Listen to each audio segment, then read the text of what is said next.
Hello, Aaron. How are you doing? Hi, Sky Havens. How are you? Good. I feel like I've been doing this show horribly wrong for 4 years, but I mean, nothing's new. I mean, I come in doing something weird and there's no energy because I just deflate you. You're like, what are you doing, you weirdo? Yeah, you usually do weird stuff. Yeah, but the thing I love, Aaron, if you would let me do it, I like sliding in, but you don't like me doing that. It's the worst. I'm telling you, I feel like I gotta bake you some cookies or do something really nice to butter you up and then just bribe you into letting me slide in. Scott, What do there's you think? so much things that I don't like about your camera anyways. The slide-in just puts it over the top. I hate that your lighting's always so bad. I hate that Yeah. there's always like people cooking and all that kind of stuff in the background. Like everything about your non-studio background drives me crazy. Please don't slide in. You're like, you Johnson County white frat guy, if I could just hit you right in the chest, I would do it. I'm just like, if we could get you a decent studio setup, do you know how professional we can make this little? I'm telling you, you and Julie need to collaborate because you know what? Bestway International, they're not interior decorators. They're there to move you to where you need to go, especially that international product. That was such a good segue, Scott. Why am I in marketing and you're not? I don't know. Our boss Riley Wiles hasn't tuned in yet, so I haven't polished everything up to just let our sponsor know that we're really delivering across the Atlantic and the Pacific like he does on a daily basis. Do you know what commercials I see on TV and they remind me of you? Like I'll just randomly be watching something like Love Island, not thinking about Scott Havens at all. And then these commercials will come on and I just get automatically reminded of you, even if it's like a Thursday. Have you ever seen those progressive Like My Parents commercials? Oh, I'm going to get in trouble. I'm not going to talk about it. We all got in-laws, so I'm not going to say anything. Those commercials just remind me of you so much for some reason. Oh, no, that is me. Yeah. No. Yeah. I'm not talking about your in-laws. I'm talking about this commercial. Yeah. Hey, take it easy. One of our guests is just like me. It's like, hey, did you see the new deal on mulch? We should go in on it together. Get a good price per square foot. It's so embarrassing. Okay. Jay's our boss. He's watching. We got to be careful here. No, I'm sure he's just as embarrassed for us as I am. Okay, listen, if you are watching, let us know if you're watching on LinkedIn, if you're watching on Facebook, if you're watching on YouTube. Are you watching live? Are you watching the replay? We want to know who's here. I can see a lot of people are here. Elizabeth is here. She says hello from OP on LinkedIn. Hello, Elizabeth. Jay is here. He says Havens is he's our boss, Aaron. That's right. Yeah, he's our boss with Riley. Watching from the shotgun seat in the Bestway delivery truck. Oh, look at Paul coming in with the branding. Nice. Paul, way to go. Way to save the day there. All day, every day. All day, every day. How you been, Scott? Doing great. Doing really good. I know I'm not traveling as much as you are, but with a 4 and 6 year old, doing good. But Paul Fogel, way to save the day with that the sponsor plug. But Aaron, more importantly, how are you doing? You know what I have to do, speaking of traveling? I have to ride the train this weekend. The train from Kansas City to Chicago. Have you ever done that? I have not, but what's that Tootsie Roll song? Come on the train and let's ride it. I mean, should you play that? No. You don't want to play that when you get on the train? Oh my God, I'm so embarrassed. Put it on your phone. Janae is watching live on LinkedIn. Hello, Janae. No, but if you have ridden the train from Kansas City, Chicago, let me know. I could barely fly for 3 hours. So this 8-hour train trip is throwing me for a loop.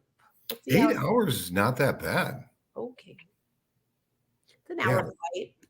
Yeah, well. An hour flight, but I'm a chaperone for Lily performs in Chicago this weekend. So for her performance troupe. So we'll see. All right. I'm sick of listening to us. Let's bring in our guests. The guests are way better.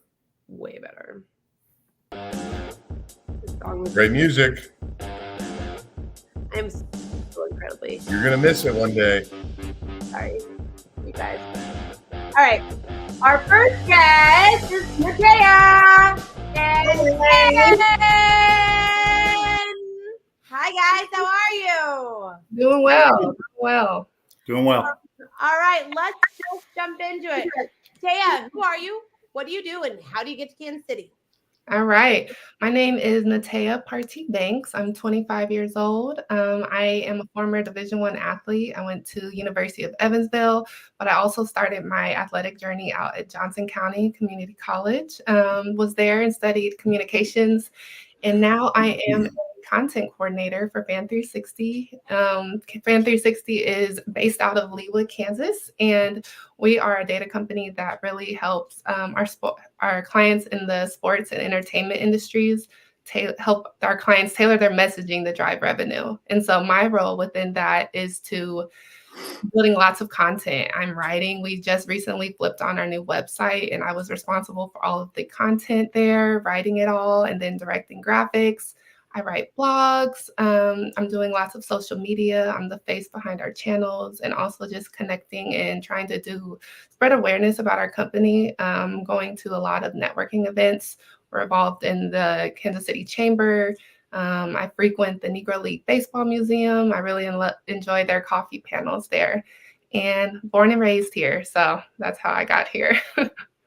Wait, what did you play in college? Basketball, yes. I was a center, and I've always been a center. Maybe if I started out earlier and got my handles going a little sooner, I could have been a guard, but I enjoyed the position I played. How tall are you? I'm almost 6'2". Yeah, you can tell that you're that tall on this video. Yeah, and when my hair is up, it gives me at least 6 extra inches, or the heels, you know. Okay, I have a quick question that has nothing to do about business, but I find this fascinating. And you do work for a sports company, so it kind of is. What is your take on WNBA this year? It's like nothing we've ever seen. Oh my gosh. Yeah, when I was actually on SAC, which the Student Athlete Advisory Committee, while I was at University of Evansville, and I voted on the committee to get NIL actually in practice. So seeing it all come to fruition is just incredible. The NBA is going bananas. Like seeing all the celebrities pop out there and represent, and then the athletes are they're more than an athlete. And now that can be a true brand, it's what they deserve. Right. Yeah, I guess it all kind of comes together since you're marketing as well. What questions do you have, Scott? So do you feel bad after voting for NIL that you graduated? I know. Yes. So I personally did not reap the benefits. But again, it's just cool to see everyone be able to get their shot. What product would you want to rep if you were still in college for NIL with 10 seconds left? Probably want to rep some shoes. I like sneakers. What size sneaker do you wear? I'm like a 10 in women. I'm addicted to this. This guy, he's 6'9" on TikTok, and he wears size 16 shoe, and he goes in places and tries to find them. Oh my gosh, good luck. Yeah. He just got himself a 6'1" girlfriend, and so they go into places, and I think she's a size 10 too. So. Hilarious. Yeah, it's really, I'll have to send that one too. It's one of my favorites. So, awesome. Well, thank you so much. You and I met before. I had no idea you were that tall. You look so teeny tiny in that chair. So, all right, Ken, who are you? What do you do, and how do you get to Kansas City? Well, 3 minutes is plenty of time. So, Scott, I'll start with answering your question. If you can get me a deal with Titleist, that'd be wonderful. So any kind of NI deal you can get. I may have some eligibility left. Maybe also, your Bestway transition earlier reminds me a lot of the weatherman on social media that works in 90s hip hop lyrics to his forecast. You sounded just like that guy when you were doing that. I'm who I am. I'm Ken Bramble. I'm an employee benefits consultant with Hub International. I'm going to look at the timer and tell this story in a short amount of time as I can. Grew up in Baltimore, chased a girl at K-State, ended up in Kansas City, who's not my wife. I think that was about 5 seconds. That's the fastest I can tell that story. Tell everyone how long you've been married. Next year will be 30 years. Thank you. Married 30 years, 2 boys that are 23. The 23-year-old is married, living in Wichita, and the 20-year-old is living his best Instagram life in Denver, living in the mountains. We'll never see him back in the flatlands again now that he's found the mountains. When you say living his best Instagram life, is he making like influencer money? No, that's the only time I see is when he posts. It's not like he calls me or he needs a car repair.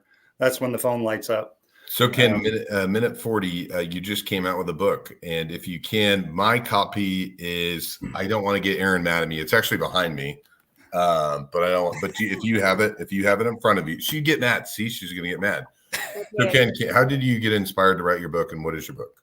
The book is Reflections at the Crossroads, a personal journey of ambition and authenticity. It is a story that I started journaling back in, really started sitting down and journaling, getting up at 5 a.m., spending time in the morning with journaling, prayer, and reading through the Bible.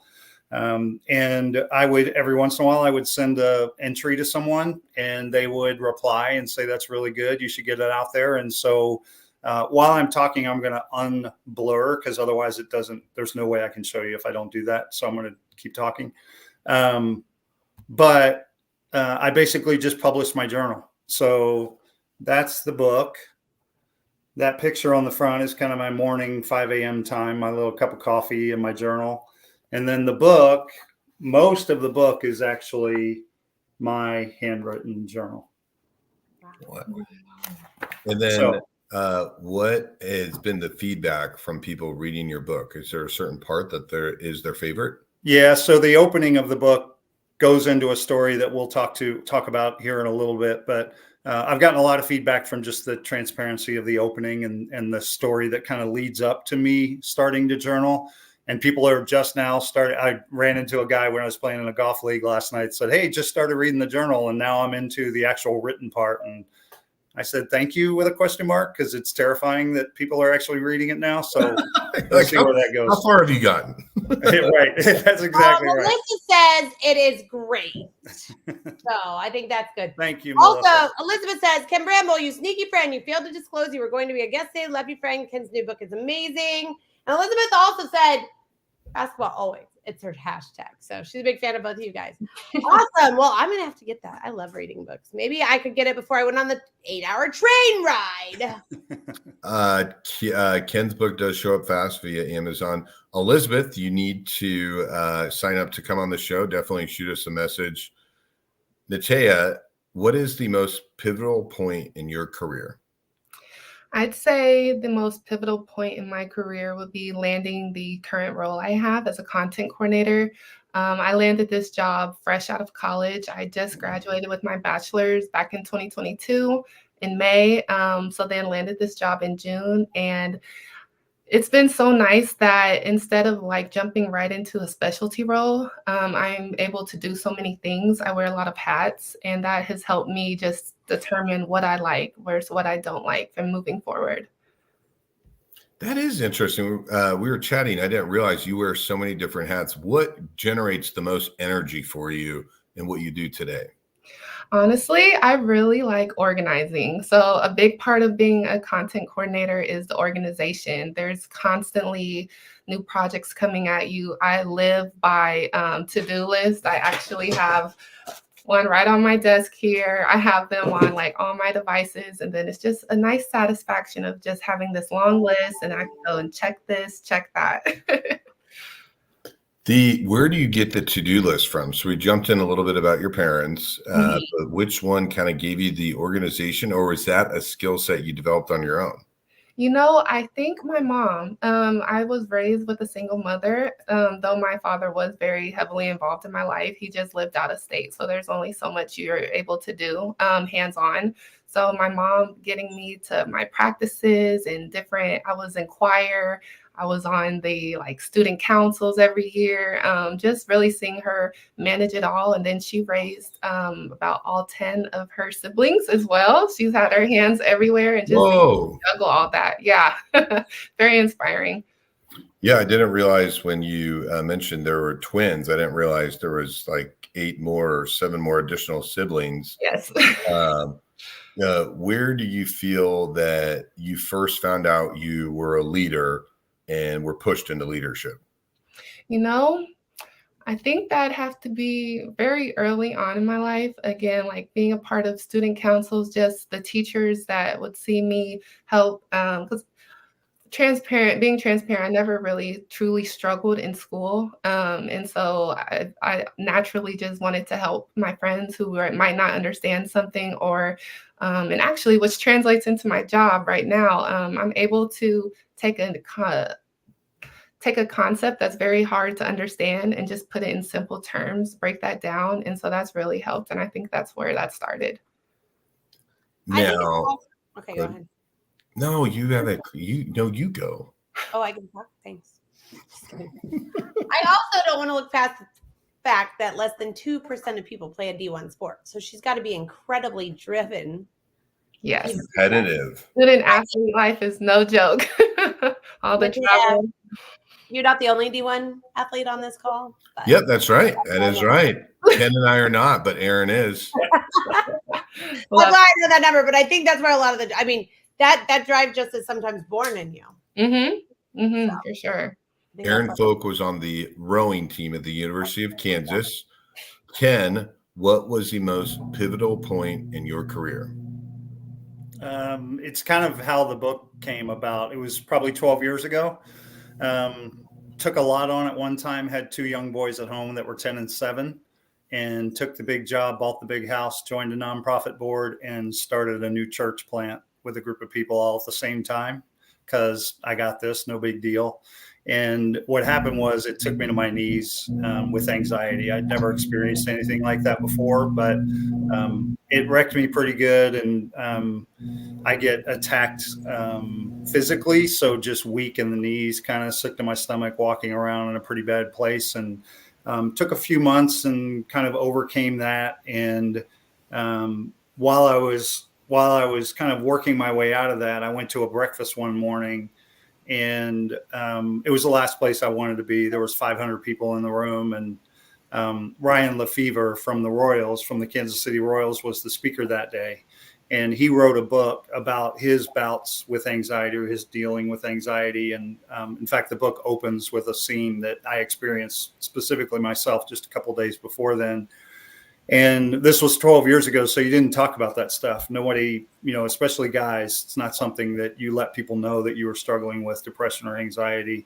And all of a sudden, the most popular guy in the room was saying that he's dealing with the same stuff I'm dealing with. And so I've connected with Ryan since then. He knows he's a big part of this story. But, probably 5 years ago or so, I just decided that I wanted to be Ryan Lefevre to others. And that's what got me kind of on this platform of talking about mental health and being transparent with my own story. It was a huge turning point in my life, and it's the foundation of what I do professionally on a day-to-day basis. I help my clients with employee engagement and making sure that their employees have the resources available to them when they're dealing with issues of mental health and mental concerns. And so that was just a huge turning point in kind of the rest of my life, if you will. Ken, from an employer perspective, when you share your story, what typically do people reach out with you with in terms of your opinion on solutions to help them? Yeah, I mean, especially now, there's been a rush to the market with companies that can, from a bare bones EAP all the way to an app that your employees can have, and there's low cost and no cost options. Things don't have to cost a lot for there to be solutions and options. I mean, I talked to a company in the construction industry, which, by the way, is the #1 industry for suicide. Whoa. And this gentleman that is the CFO for this company produced poker chips with 988 on the back of them with the suicide hotline. And he gives them to all these guys. They throw them in the trucks. I mean, they're all over the place around that company. It's just one way for somebody to seek help, when they're looking for help. So I did not know that about construction. Yep. Yeah, and it's also the biggest suicide, the biggest killer of men under the age of 50, and it's Men's Suicide Awareness Month. I know all of this because I had a great friend who was 40 commit suicide last week, and love what you're doing, Ken, because I don't think although we all thought we were there for him, I don't think he had a lot of examples of other men going through it.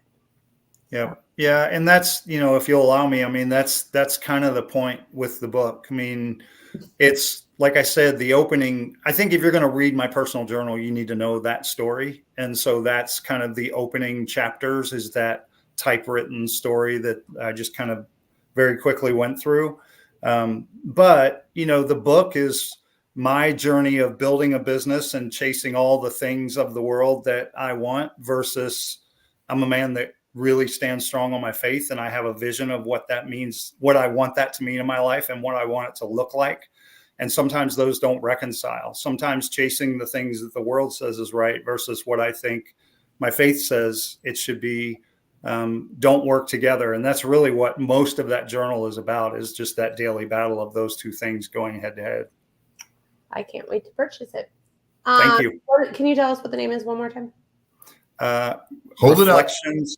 Hold it up. Oh, I can't. I just turned up the blur off. Well, you can do it the next one. It's Reflections at the Crossroads. You don't need. And I've got before we get off today, I've got a QR code I can show if anybody's interested. They can turn your blur off. Right to it. You have to turn your blur off. Start now. You don't even need that blur. Okay, here's the thing. We got just a few minutes left, so let's jump into this last question.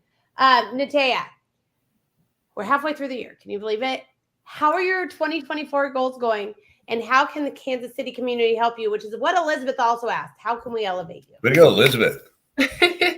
Yes, I cannot believe it's the 6th month of the year already. It was just Christmas and some New Year's resolutions. But I'd say my goals are going well. I've had a lot of personal changes in the past year, graduating, and then I just moved into my current house with my husband last August, and now we got married in April. Whoa! I know it. Yeah, after 10 years, we sealed the deal. So really now changing gears professionally, I'm just looking for opportunities like this to continue to expand my network professionally with like-minded people. Really help me just figure out this next season of life and just all the options that are out there. And then I would really love to lock down a few mentors. I believe it's important to have as many as in your corner as you can. So they all will provide you a different value piece for you to learn from. And everyone has their own story. So I've always just been a sponge trying to listen to and soak up as much knowledge as I can. Love that. Where does your desire to have different mentors? I'm a big believer in 1,000 mentors. So I love where your head's at, but where does that desire come from for you? So I think just because I've already had so many mentors, being an athlete and so many different coaches, I've learned so much from each of them that still stick with me today. So now just channeling that in this next season of my life. Whoa. And then, so I guess when you look at the rest of the year, how can Kansas City, as you mentioned, you said some things that they can do to help you in terms of looking for great mentors like Aaron and Ken and Elizabeth. But is there anything else that Kansas City can do for you? Yes, spread the word. My LinkedIn, Natea Party Banks. I'm always open to connect there. Anyone that you think I'd vibe with, or even not, I'm always open to a conversation with someone. But send me a message and let's get to it. I love it. I love it. I love it. Okay, who's your favorite women's basketball player of all time? Of all time, Candace Parker. She just retired. I know. I'm excited. You guys know, I don't know if you boys know this, but we have won the eight last Olympic gold medals in women's basketball. Oh my gosh. And they're comparing Asia Wilson to Shaq right now. She's on a roll. Yes. So, quick question. Does the WNBA ever come to the Sprint Center? No. I haven't seen, maybe Kansas City's picking up a lot of traction. I wouldn't be surprised. Scott, name 3 WNBA teams. The Fever. I knew that was going to be the first The name. Sparks. And that's all I have right now. Okay. Aces. Good There job. you go. Good job. Good job. Well, I credit this year. I mean, who doesn't follow women's basketball right now? Everyone does. A random fact, and then we got to get into Ken's. But one of the best all-time WNBA players who still holds most of the records lives in Kansas City. Her name is Betty Lennox, and she lives in Lee Summit. She coached at Pembroke the past 2 years, but now she's at another place coaching, not a school, but a professional place. She still she still holds many WNBA records. She played in the WNBA for 14 years, and she lives in Lee Summit. I see Natasha. She's Googling right now. She's Googling. All right. Betty Leonard. She's old like me. All right, Ken, halfway through 2024, where you are on your goals and how can the Kansas City community help you? Well, one of my biggest goals for the year was to hand that book to my parents when we went on vacation. And that vacation was last week. So I got a chance they didn't know I was doing this. I have two older sisters, and none of them knew that I was working on this project. And so that was kind of a crowning goal that I had for the year that I was seeking. And then, the rest of the year is just trying to figure out how best to use that tool to encourage others. And whether that's encouragement or concerns around anxiety, or whether it's concerns or encouragement around, a walk of faith, or just a daily challenge of living in the world we live in and being faced with all the things that we're faced with. I'm looking for opportunities to have that conversation, whether it's one-on-one or whether it's one on 100. Opportunities to speak are desirable, obviously, and I'm always looking to serve that way. So last year, I kind of came up with a term that I applied to the coffee meetings I was having, and that is to be a servant, not a consumer. And I think this applies to that as well, is to just figure out a way to use this tool to serve others. One thing, Ken, I really like when Erin speaks is she sometimes brings a film crew, and it's like adds a level of excitement, and it's just really fun. And I can't wait to see your video clips of when you speak. Are there any other, you've been married 30 years, you got to hand your parents a book about your life. What is in store for Ken Bramble outside losing golf balls for the rest of the year? I didn't tell you how many I needed. I really only need 2 or 3 to get me through the rest of the year, Scott. Oh my God! Well, geez, bragger, way to great. Yeah, I'm kidding. That's 100% sarcasm. How good that would make him a really good golfer if he did. 200 or 300 maybe would get me through the rest of the year. Yeah. Thanks for telling the athletes, Scott. Yep. Hey, sorry, I had to remind the D1 athletes about sports. Just letting you know. Okay, I had to do a little. Thanks for mansplaining that to us. Oh, you took it out of my words about mansplaining. So I'll randomly tell people like, hey, I'm sorry, I'm about to mansplain here. They're like, what does that mean? I'm like, I'm not trying to talk over you, but my partner, Aaron Fulks, just beat me on it. So Ken, I guess, is there a part of the book that you want people to dive into more than the other, or you just want them to read it? I just want them to go through it any way they want. I think I had a suspicion that people would read the typewritten sections first because they're just easy to pretty quickly digest. And that's the opening and the closing, and then work through it at their own leisure or timing. It's because it's daily entries. It's super easy to pick up for 5 minutes and put back down. And so people will consume it the way they want to consume it. I've done my job by putting it out there. I kind of felt called to put it out there, and that's done now. And I'm just super excited to see where it goes from here. That QR code that you were talking about is here if you want me to. Yeah, put it up there. That way people go to 903 in the show. Listen, just forward me a picture of that and I'll put it on the page. That's not going to scan. I'll do it. Thank you. Okay, cool. I'll put it on the page for you guys to forward. Way to go, Aaron. It's selling on Amazon? Yes, ma'am. Okay, Thank cool. you. Elizabeth said her favorite basketball player was Cheryl, and Betty, that we were just talking about a minute ago, is amazing, such an incredible human. You know who else is incredible human? Both of our guests today, both Ken and Natasha. Thank you guys so much for coming on. Thank you so much to Bestway International for sponsoring us. And Scott, as always, thanks for being the best you're like the best human co-host. We could work on your studio and some. I'm at least a top 13 co-host, I guarantee you. But thank you for co-hosting. We will see you same time, same place. And you guys have a wonderful week. Bye, guys.